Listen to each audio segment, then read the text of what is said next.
Hi everyone, I'm Amanda Wilson. I'm 25, a marketing manager at Thompson & Company. Life was perfect, until it wasn't. It all started 6 months after Lucas and I got married. Baby, my parents aren't getting any younger. We should move in with them, Lucas said one evening. His warm brown eyes convinced me it was the right thing to do. Of course, sweetie. They've been so kind to me, I replied, unaware of what lay ahead. The first week was pleasant enough. Margaret, my mother-in-law, gave me a tour of their sprawling Victorian mansion. "This will be your home now, dear. We do things differently here," she said. That should have been my first red flag. At dinner, Margaret would glare at my phone. "Amanda, why is your phone always in your hand? It's rude during family time." I tried to explain. I was just checking work emails. But she'd snatch it from me. "I'll return it when you need it for work." Lucas sat there, silent, just stirring his soup. "Mom's right, honorable, let's focus on family." Next came the financial control. "Your paycheck should go into our family account," Robert, my father-in-law, announced one morning. "We pool resources here." When I protested, Margaret interjected, "We provide everything you need." Lucas nodded in agreement, leaving me feeling trapped. Linda, Lucas's sister, observed my every move from her room across the hall. "Mom, Amanda was on the phone in the backyard for 30 minutes today," she'd report. I felt under surveillance 24/7. My only solace was Rachel, a friend from work.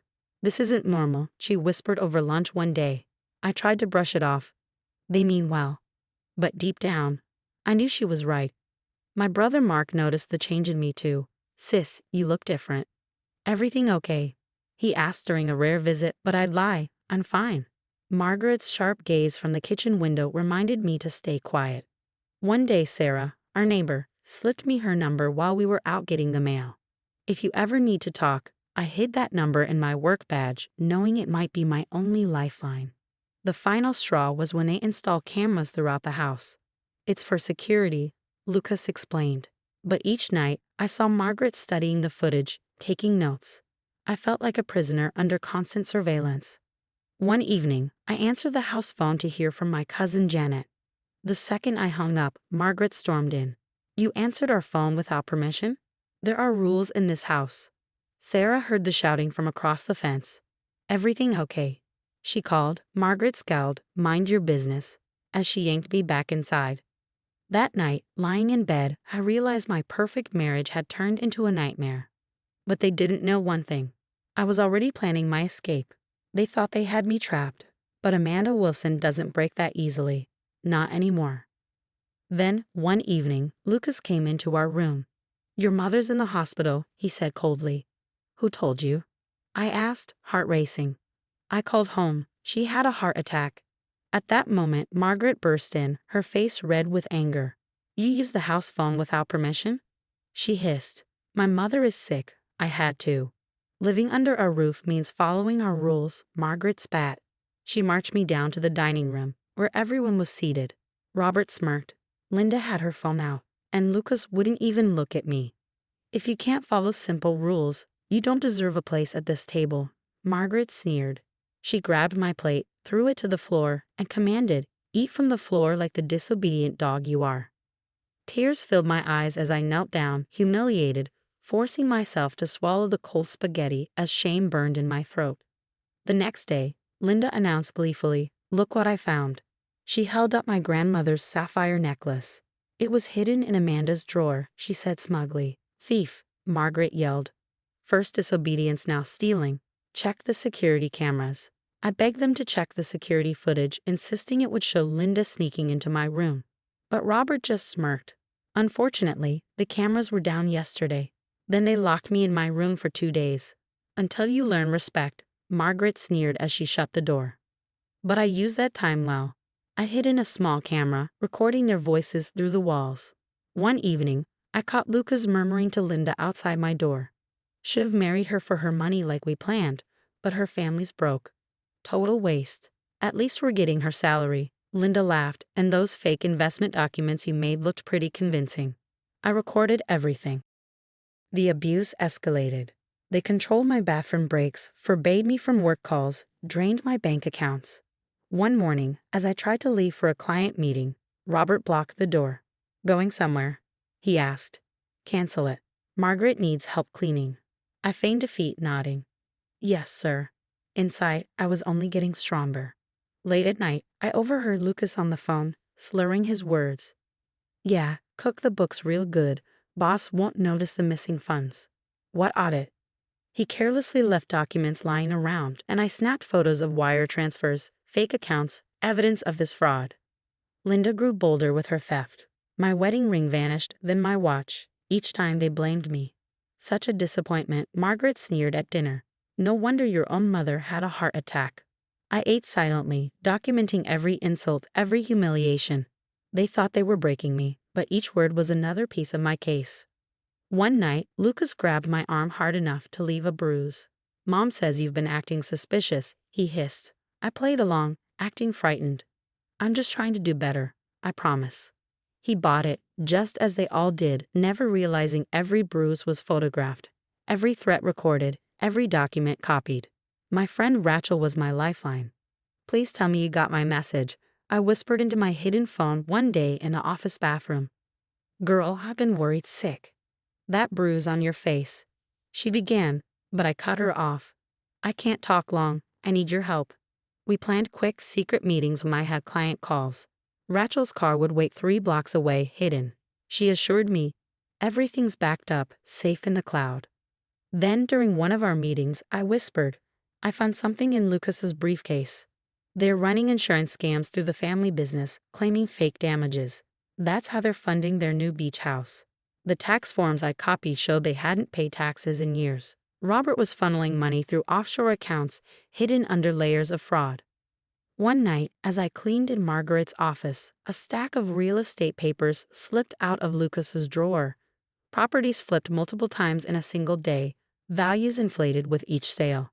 I quickly photographed everything. Just tidying up, Margaret. I called upstairs, my heart racing. During a supervised visit, my brother Mark slipped me a card from a domestic violence advocate. Dropped my keys, he whispered, bending down. Jennifer's expecting your call. I kept that card hidden, knowing it might be my way out. Jennifer, my advocate, became my silent ally. Keep gathering evidence, she advised. Meanwhile, Sarah, my watchful neighbor, captured everything she saw and heard. Heard the screaming again last night. She told me over the fence while I pretended to garden under Margaret's watchful eye. Got it all on video, even that thing with the garden hose. Linda's obsession with surveillance backfired. She'd recorded her own threats, thinking she was catching me in the wrong. One night, when Margaret saw her footage, she shouted, "Delete that now." But it was too late. I'd already uploaded it to my evidence folder. Lucas was getting sloppy. One evening, after a few too many drinks, he left his laptop open. Come to bed, baby, he called. But I was busy snapping photos of emails about fake insurance claims. Just finishing up some business, he slurred. Of course, honey, I replied, click, click, click. The next morning, as I made breakfast, Margaret watched me with satisfaction. You're finally learning your place. Yes, Mother Margaret, I replied, every word recorded by the hidden camera in my necklace. At dinner, Robert boasted, just flipped another property. Those suckers didn't see it coming. I hit record, every smirk, every sneer documented. Jennifer helped me plot every detail. Once you're ready, we move fast. Rachel had secured a safe apartment for me under her name. Mark found a fierce divorce lawyer. Then the final piece fell into place. Linda, not realizing her phone was recording, bragged on a call. We've got her trapped. She has no idea about the offshore accounts. I saved that audio directly to my folder. Sarah, ever vigilant, recorded Robert threatening me in the driveway, Margaret tossing my clothes onto the lawn, Lucas shoving me against the car. Look at this sad little bird, trying to fly away. Margaret mocked me when she caught me looking out the window one night. I lowered my eyes, pretending to cower under her gaze. She thought she'd broken me. What she didn't know was that every cool move they made only equipped me with the tools to bring them down. The game was almost over, and they had no idea. They were already defeated. It all came to a head when my boss insisted I attend a mandatory week-long business conference.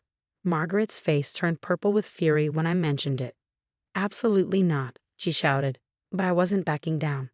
It's mandatory, Mother Margaret, I calmly replied. Lucas, sensing an opportunity to keep me in line, stepped in.